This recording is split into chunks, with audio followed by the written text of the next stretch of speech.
শিৱসাগৰৰ বিধায়ক অখিল গগৈৰ মহানুভৱতা বান পৰিস্থিতিৰ মাজত কৰ্তব্যৰত সাংবাদিকক 10,000 টকাকৈ প্ৰদান বিধায়কগৰাকীৰ। শিৱসাগৰৰ অধিকাংশ সাংবাদিকো বানত ক্ষতিগ্ৰস্ত হৈছে। নিজৰ পৰিয়ালৰ কথা চিন্তা নকৰি কৰ্তব্য পালন কৰি গৈছে সাংবাদিকে। 10,000কৈ টকা গ্ৰহণ কৰি আৱেগিক হৈ পৰিল বহুকেইগৰাকী সাংবাদিক। কেইবাজনো সাংবাদিকে প্ৰলয়ংকাৰী বানত হেৰুৱালে নিজৰ সা সম্পত্তি। আৰু ইয়াৰ পিছতে এইদৰে এতিয়া শিৱসাগৰৰ বিধায়ক অখিল গগৈয়ে প্ৰদান কৰিছে তেওঁলোকক 10,000কৈ টকা।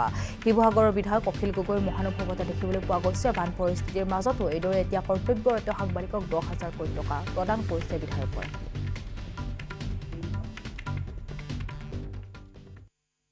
কিন্তু এটা পৰিয়ালৰ গোটেই জীৱনটো ধ্বংস হৈ গ'ল। জীৱনটো যোৱা 100 বছৰত গোটেই 4টা প্ৰজন্মই কৰা যিটো উপাৰ্জন, সেই উপাৰ্জনটো এদিনত শেষ হৈ গ'ল। এদিনত গোটেই ধ্বংস হৈ গ'ল গোটেই ঘৰখন।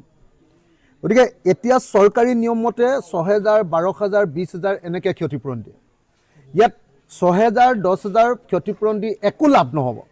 সেইকাৰণে মই অসমৰ মুখ্যমন্ত্ৰীক বাৰম্বাৰ কৈ আছোঁ যে এইবাৰ NDRFৰ ৰুল বদলাই হ'লেও, এইবাৰ ৰিলিফ মেটেৰিয়েলৰ ৰুল বদলাই হ'লেও সম্পূৰ্ণৰূপে এইবাৰ প্ৰত্যেকটো পৰিয়ালক আমাৰ শিৱসাগৰৰ উজনি অসমৰ খিলঞ্জীয়া মানুহ, একজনো সন্দেহযুক্ত মানুহ নাই, 100% খিলঞ্জীয়া আৰু অসমৰ আটাইতকৈ ধনী আৰু মধ্যবিত্ত শ্ৰেণীৰ মানুহখিনি ইয়াত আছে। মই বিধানসভালৈ সেইদিনা গৈছিলোঁ, মোক যিটো কথা ক'বলৈ নিদিলে মোক খেদি উলিয়াই দিলে। আপোনালোকে নিশ্চয় জানে। মই বিধানসভালৈ গৈ এইটোৱে ক'ব খুজিছিলোঁ যে ইয়াক নেশ্যনেল কেলামিটি যদি ডিক্লেয়াৰ কৰাই দিব পাৰোঁ, উৰিষ্যাত ঘূৰ্ণী বতাহ হ'লে নেশ্যনেল কেলামিটি ঘোষণা কৰে, কেৰেলাত এনেকুৱা ধৰণৰ ঢৌ আহিলে মানে আপোনাৰ নেশ্যনেল কেলামিটি ঘোষণা কৰে, উত্তৰাখণ্ডত যেতিয়া পাহাৰ খহি আহে নেশ্যনেল কেলামিটি ডিক্লেয়াৰ কৰে, তেতিয়া চেণ্ট্ৰেল গভৰ্ণমেণ্টৰ পৰা আৰু বিভিন্ন আন্তঃৰাষ্ট্ৰীয় সংস্থাৰ পৰা পইচা আহে।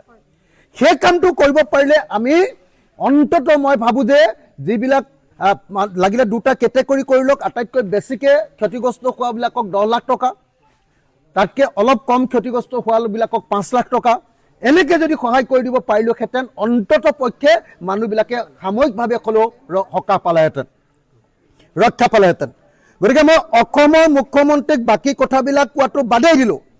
মই অসমৰ মুখ্যমন্ত্ৰীক একদম স্পষ্টকৈ আজি শিৱসাগৰৰ মোৰ এই সাহায্য শিবিৰৰ পৰা মই আপোনাক অনুৰোধ কৰি আছোঁ যে মুখ্যমন্ত্ৰী ডাঙৰীয়া, অসম চৰকাৰে চেণ্ট্ৰেল গভৰ্ণমেণ্টৰ লগত কথা পাতি ইয়াক নেশ্যনেল কেলামিটি ডিক্লেয়াৰ কৰাব পাৰিব লাগিব। আমাৰ শিৱসাগৰত, চৰাইদেউত আৰু যোৰহাটত যি প্ৰলয়ংকৰী দুৰ্যোগ মহাপ্ৰলয় আহিলে, এতিয়াও আমি সকলো মানুহক উদ্ধাৰ কৰিব পৰা নাই। এতিয়াও আমি সেই অঞ্চলবিলাকলৈ সোমাই কাম কাজ কৰি আছোঁ। এতিয়াও আমি সকলোকে ৰিলিফ দিব পৰা নাই। তথাপি তাৰ মাজতে আমি চেষ্টা কৰিছোঁ, প্ৰশাসনেও চেষ্টা কৰিছে, আৰু ব্যক্তিগতভাৱে মই বিধায়ক হিচাপে আৰু আমাৰ ৰাইজৰ দলৰ কৰ্মীসকলে চেষ্টা কৰিছোঁ। মই এতিয়ালৈকে 20,000টা পানীৰ বটল আৰু খাদ্য সামগ্ৰী, বহুতখিনি খাদ্য সামগ্ৰী বিতৰণ কৰিলোঁ, 10-15 টনমান খাদ্য